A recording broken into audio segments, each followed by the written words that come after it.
বসন্তে কিন্তু আমরা অনেক ধরনের সজনের ডাঁটা রেসিপি খেয়েছি বন্ধুরা, কিন্তু আমি বলবো একবার এরকমভাবে সজনের ডাঁটা আর বড়ার রেসিপিটি খেয়ে দেখো, এর সাথে কিন্তু কখনোই ভুলতে পারবে না বন্ধুরা। এটি খেতে কিন্তু দুর্দান্ত হয়, আর তুমি না খেলে কিন্তু বুঝতে পারবে না। আর সকল বন্ধুকে অনুরোধ করবে একটা লাইক দিয়ে ভিডিওটা দেখা শুরু করবে। আমার চ্যানেলে নতুন বন্ধু যারা আছে চ্যানেলটি সাবস্ক্রাইব করে নোটিফিকেশন অল করে রাখবে, যেহেতু আমি প্রতিদিন নিত্য নতুন ভিডিও দিলে তোমরা সবার আগে দেখতে পারো। আর অসংখ্য ধন্যবাদ সকল বন্ধুকে আমাকে এতটা সাপোর্ট করার জন্য। কে কোথা থেকে আমার ভিডিওটা দেখছো অবশ্যই কমেন্টে বলবে। আমার ভিডিও যদি তোমাদের একটুখানিও ভালো লেগে থাকে অবশ্যই তোমাদের প্রিয়জনদের সাথে শেয়ার করে দিবে, আর তোমাদের সুন্দর একটি কমেন্টে বলে যাবে কেমন হয়েছে। আর অতি বেশি ভালো লেগে থাকলে অবশ্যই আমার চ্যানেলটি তো একটা ভিডিওতে একটা হাইপ করে দিবে, আর চ্যানেলটি সাবস্ক্রাইব করতে প্লিজ বন্ধুরা ভুলবে না।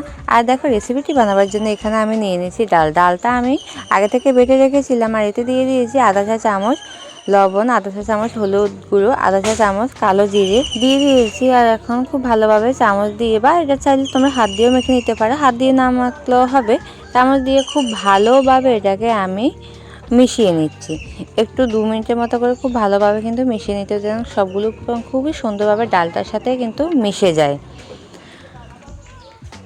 আর বন্ধুরা বসন্তের সেরা রেসিপি হবে এটা, তোমরা একবার বানিয়ে খেলে কিন্তু সপ্তাহে 2 থেকে 3 দিন এটাই বানিয়ে খাবে, আর পরিবারের সবাই তোমার প্রশংসা করবে। এটি খেতে এতটাই দুর্দান্ত হয় বন্ধুরা।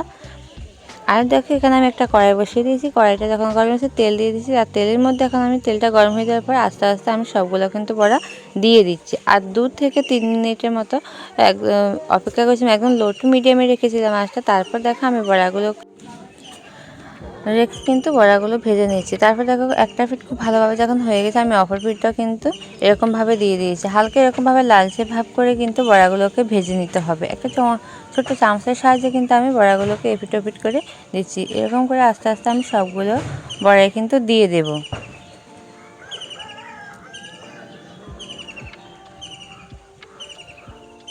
আর বসন্তকালে এরকম সজনের ডাঁটা কিন্তু সত্যি খুবই উপকার, এটি কিন্তু খুবই ভালো একটি খাবার। আর দেখো বড়াগুলো কিন্তু খুব ভালোভাবে হয়ে গেছে। আর এখন আমি বড়াগুলোকে নামিয়ে নেব। খুব ভালোভাবে কিন্তু সবগুলো বড়া হয়ে গেছে, এখন আমি সবগুলো বড়া এখন নামিয়ে নিচ্ছি। আর দেখো ওই তেলের মধ্যে আমি অল্প পরিমাণে আরেকটু তেল দিয়েছি, আর এখানে দিয়ে দিয়েছি আধা চা চামচ কালো জিরে, দিয়ে একটা কাঁচা লঙ্কা দিয়েছি, দিয়ে তারপর আমি এখানে কেটে রাখা সজনে ডাঁটা আর আলুগুলো দিয়ে দিয়েছি। নর্মালি আজকের রেসিপিটা আমি একটু অন্যরকমভাবেই বানাচ্ছি।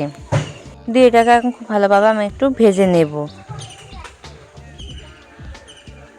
আর এর মধ্যে এখন আমি দিয়ে দিব আধা চা চামচ হলুদ গুঁড়ো, দিয়ে দিচ্ছি 1 চা চামচ লবণ, দিয়ে খুব ভালোভাবে এটাকে আমি কষিয়ে নিচ্ছি।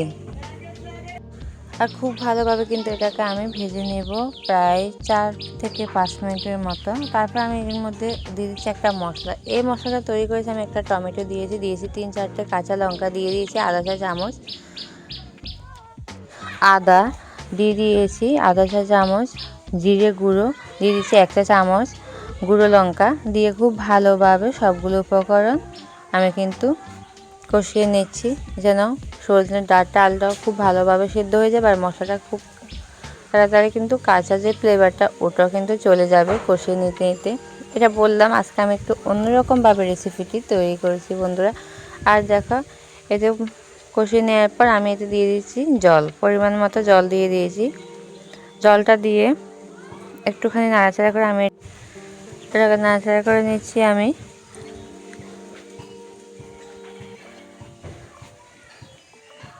জলটা কিন্তু আমি এখানে কুসুম গরম জলটাই কিন্তু বন্ধুরা ব্যবহার করেছি। আর দেখো তারপর আমি 3-4 মিনিট পর এটা খুব ভালোভাবে যখন ফুটে উঠেছে, তখন এটা আমি ভেজে রাখা যে বড়াগুলো ছিল বড়াগুলো এখানে দিয়ে দিয়েছি। বড়াগুলো দিয়ে হালকা একটু নাড়াচাড়া করে আমি এটাকে ঢাকা দিয়ে রাখবো। আমি এখানে ঢাকা দিয়ে রাখছি 5 মিনিটের জন্য। ফিরে আসছি 5 মিনিট পর।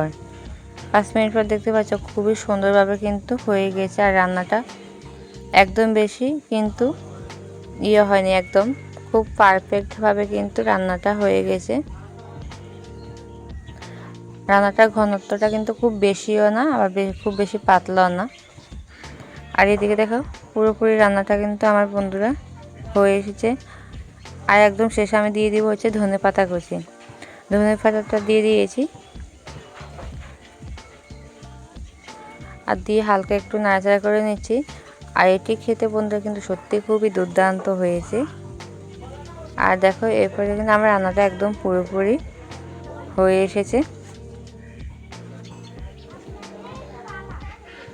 দেখতে পাচ্ছ সবগুলো খুবই সুন্দরভাবে কিন্তু সেদ্ধ হয়ে গেছে।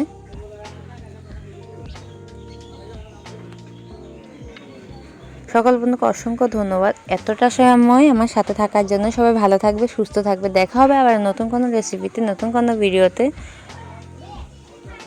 অসংখ্য ধন্যবাদ সবাইকে। নতুন বন্ধুরা আমার চ্যানেলটি সাবস্ক্রাইব করবে। আর অনেক অনেক ভালোবাসা সবাইকে, এতটা সাপোর্ট আমাকে করার জন্য। ভালো থাকবে, সুস্থ থাকবে, সবাইকে ধন্যবাদ।